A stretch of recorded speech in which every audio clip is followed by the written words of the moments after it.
Hey everybody, this is Jim at FreeChartVideos.com using time-honored techniques to understand modern markets. This video is for educational purposes only, and it is not intended to be used as any form of investment advice.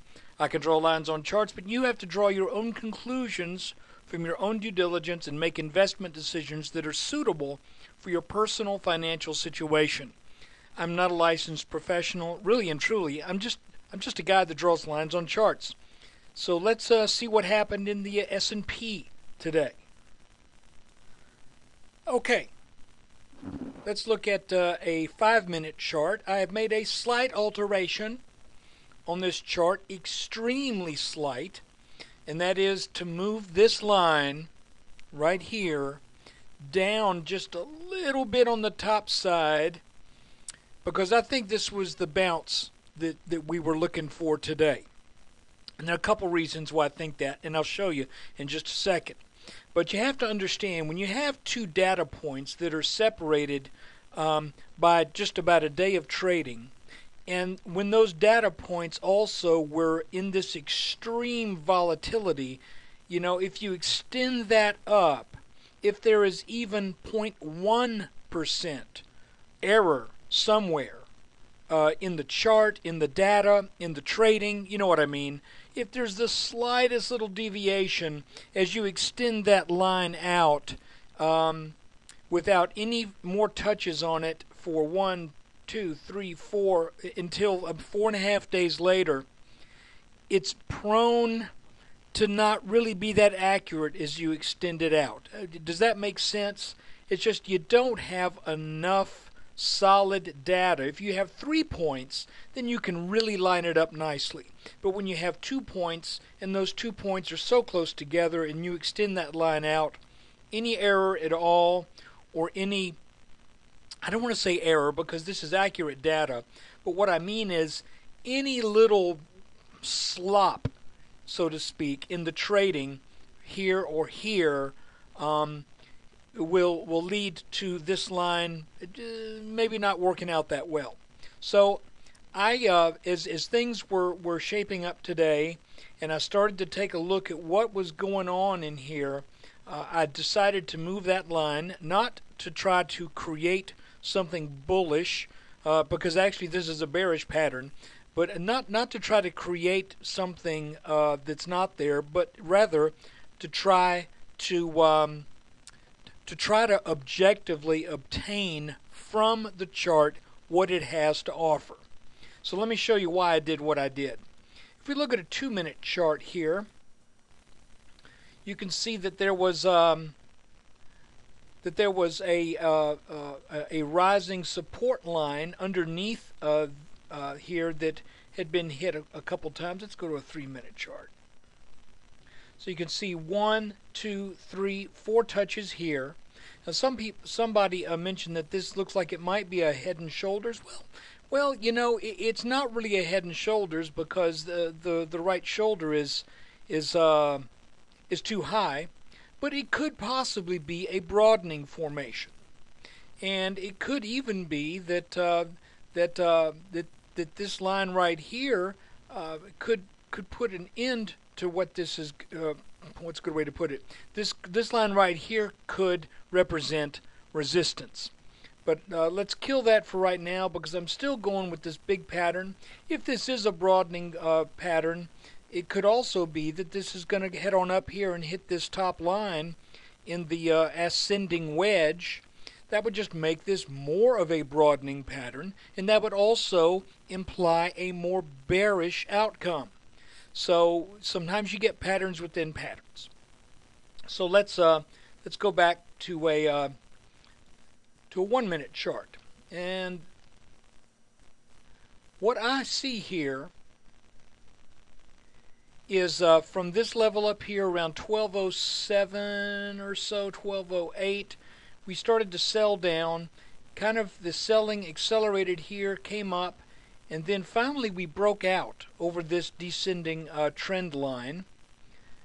Then we came up to another point of resistance, sold back down, and at that point I drew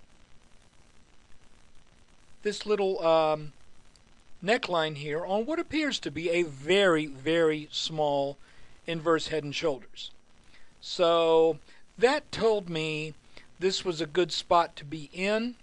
I actually went long right here on this bottom here, so I was underwater just a bit, and I'm just barely treading water right now on that trade. And we'll see what happens tomorrow. But this looks to me to be a setup that's going to send the S&P back up and to test 1200 again, and potentially even get on up into this pattern. And it would be great if we could climb on up to 1230 or so in the next 2 or 3 sessions.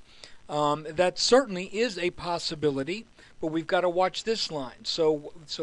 Why was this a pretty good buy today? Well, I think it's a pretty good buy because I am in so close to support that if support breaks, I would know within probably 0.5 or 0.6% that this pattern is now busted. And if the pattern works, then there's going to be a nice little leg up out of this, potentially tagging this line way on up here over 1230. Am I saying for sure that's going to happen? No, but I'm saying if the pattern holds out and if the pattern develops as I think it's going to develop, and as they typically do develop, then yes, I think there's a very good chance that the S&P is going to top over the 1220s and tag this line somewhere down the road. If it doesn't do that, and if this line breaks, and we also take out this line right here, then you know that trade is bad, and you don't get hurt that much, as opposed to buying somewhere up here around 1208, and a lot of people did. And if this breaks, then they're down a decent amount, a couple percent by the time they get out. But so I think this was probably a pretty good place to go long for a bump.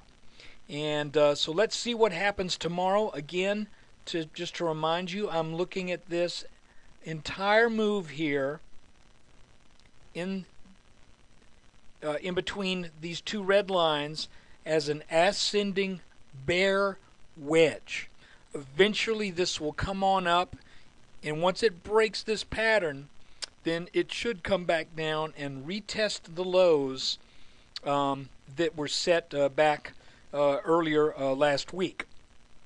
So let's see what happens. You got to watch this real carefully.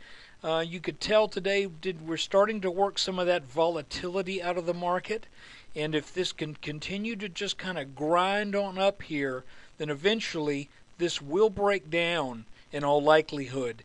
And you can see this blue line up here is the neckline of our head and shoulders pattern that we are kind of watching. Here's the neckline. If we go to a 2-hour chart, you can see, well, I need to remember this. That's a big pattern. I keep thinking it's not that big, but it's 7 months long. So our ascending wedge is potentially taking us back to test this neckline, and that is a strong tendency when a head and shoulders pattern breaks down, that there is eventually a move to test that neckline, and we may be in the middle of that move right now, which means there's some money to be made on the long side. But once it starts getting up into that pattern, then you need to be thinking real long and hard about what you're going to do on the short side of this market. So look, take care. Thanks for watching the video, and when you get a chance, please come visit us at freechartvideos.com.